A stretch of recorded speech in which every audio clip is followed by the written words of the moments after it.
What's up builders, it's me, Jimbotron, back at you with another Top 5.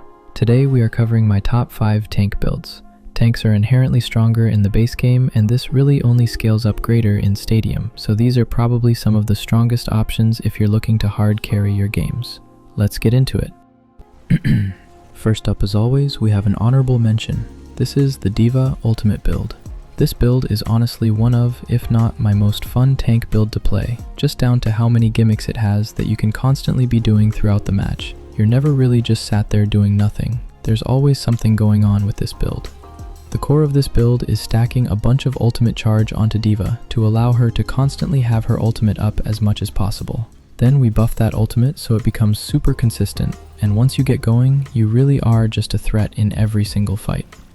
To make our ultimates come quicker, we start adding gimmicks to abilities that wouldn't usually give ultimate charge, so now they do, and this is where the build starts to feel really fun. The first one is Ignition Burst, and this farms ultimates like crazy. For every person you hit with boosters, this gives you roughly 5% ultimate charge, on top of also dealing some nice damage. So if you're hitting multiple people at once, you can genuinely see your ultimate meter just fly up. Then we do the same thing again with Defense Matrix, by taking face tanking along with the item Pulse Plating so that we gain ultimate charge from both the healing and the damage that we mitigate. Roughly 40% of the damage you mitigate gets converted into ultimate charge, which is just ridiculous, especially in bigger fights where you're eating loads of damage. You can go from nothing to almost full ultimate way faster than people expect. And finally, we buff up the ultimate itself with Daehyun's Detonator and Express Detonation. Daehyun's pushes the effective range of the bomb all the way up to around 41 meters, so anyone in line of sight is basically dead on smaller maps. And the 15% faster detonation from Express honestly sounds bad on paper, but once you use it, you realize how badly it throws people off. Seriously, I secure so many ultimate kills with this that people just don't react to in time. The best part is that your ultimate already one-shots all squishy heroes, so you don't actually need to build into ability power, meaning you can focus more on raw survivability, staying alive longer, being more disruptive, and just constantly cycling ultimates over and over again.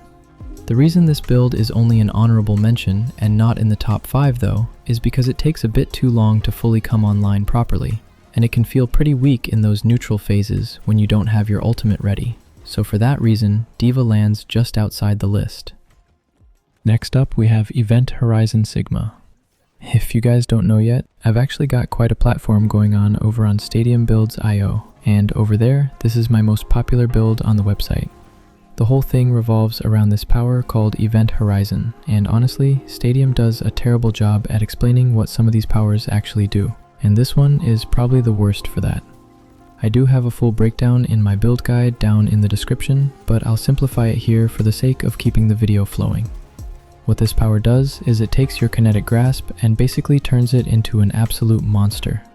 Normally, you get 60% of the damage absorbed as overhealth, but this doubles it up to 120%, then splits that value between your own health and your shield, while also converting any excess into extra value.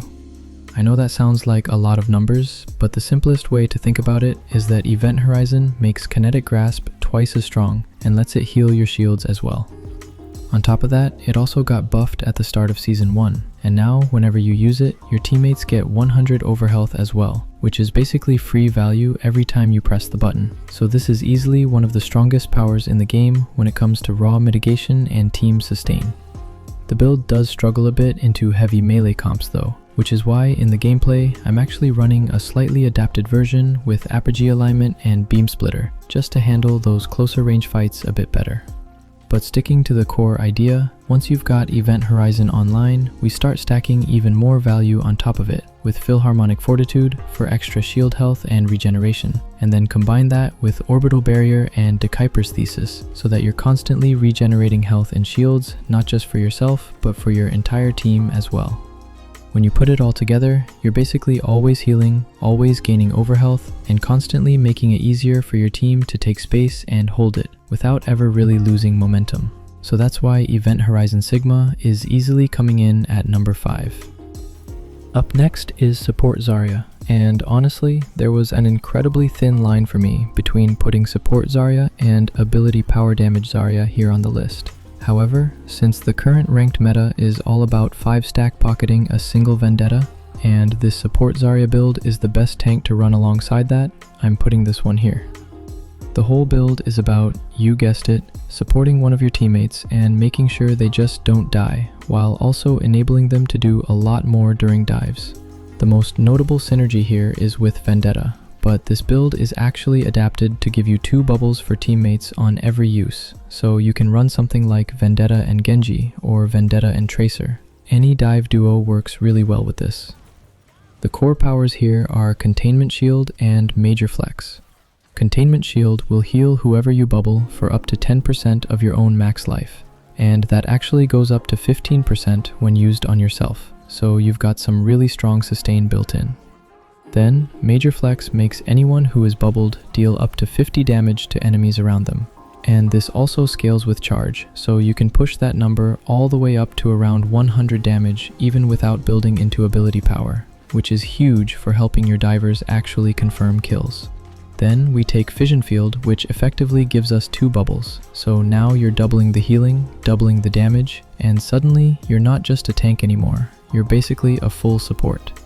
You can cleanse, make teammates temporarily invulnerable, heal them, and even add extra damage on top of that.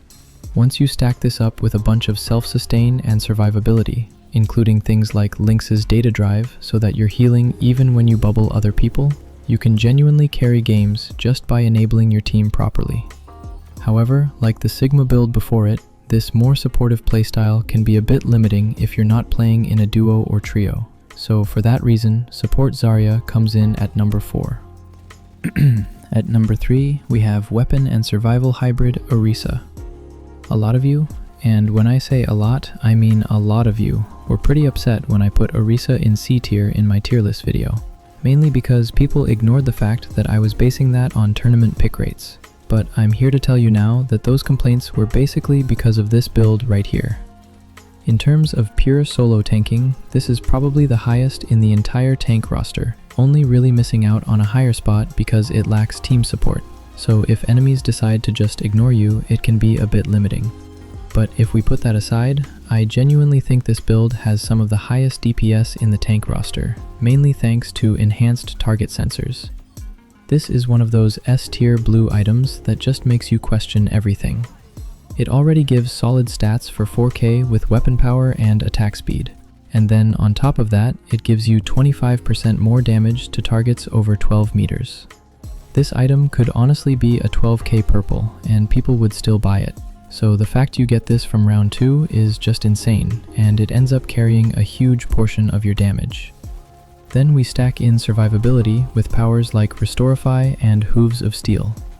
Restorify acts as an 8% per second heal while you're in Fortify, meaning you're healing around 32% of your max HP every time you use it. And Hooves of Steel increases your max HP when you take damage during Fortify. Together, these make you incredibly hard to kill both during and outside of your cooldowns.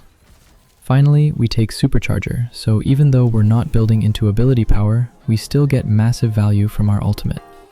It gives you and your teammates a 25% damage boost for 15 seconds, which fits perfectly with the rest of the build.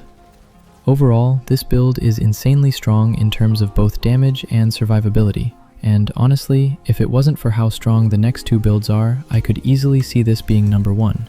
But for now, Orisa sits comfortably at number 3. Coming in at number 2, we have Wall Hazard.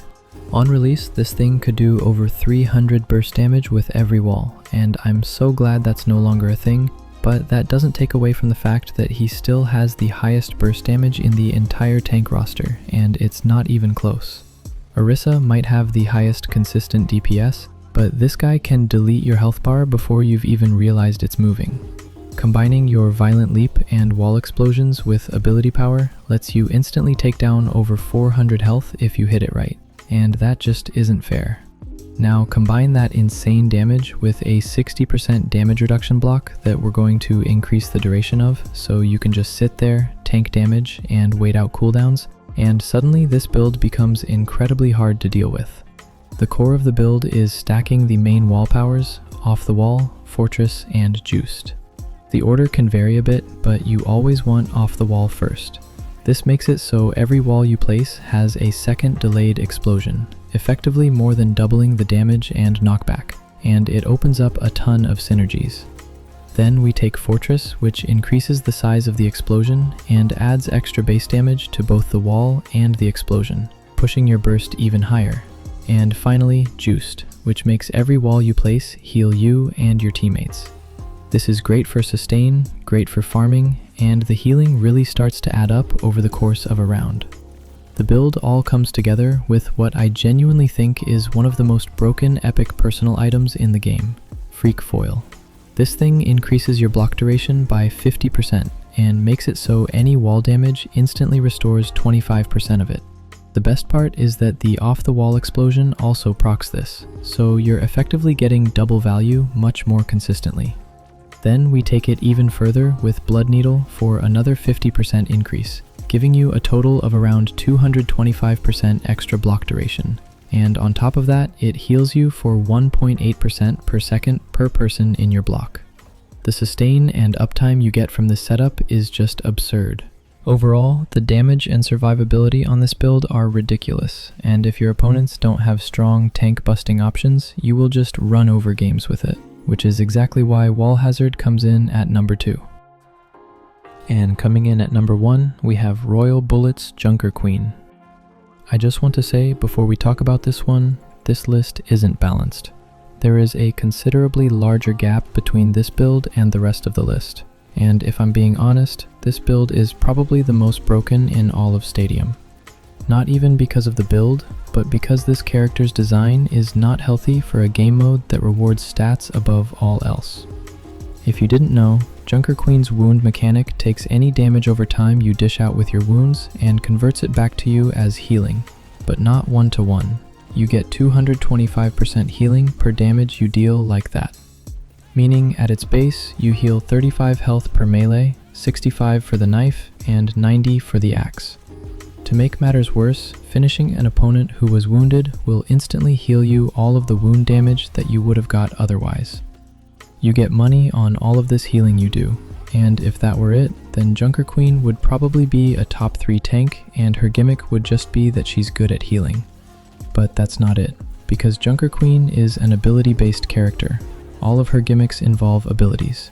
But for some reason, the dev team came up with the wonderful idea to force a weapon power build onto an ability character, and it's uncanny. Royal Bullets is the single most broken power in the game. It makes even Tuzu look pathetic. And now, for hitting a single shell from your shotgun to somebody's head, not only will you deal 40 more damage on your hit, but you will heal 90 of that back. Her strongest healing in her base kit, that's on a 9-second cooldown, is now matched every time you hit a critical shot. She has the strongest round 1 of any character, simply down to being impossible to kill if she keeps constant uptime on this. But we're not even getting started. Then we take Twist the Knife, and this item used to be bugged, but now they fixed it.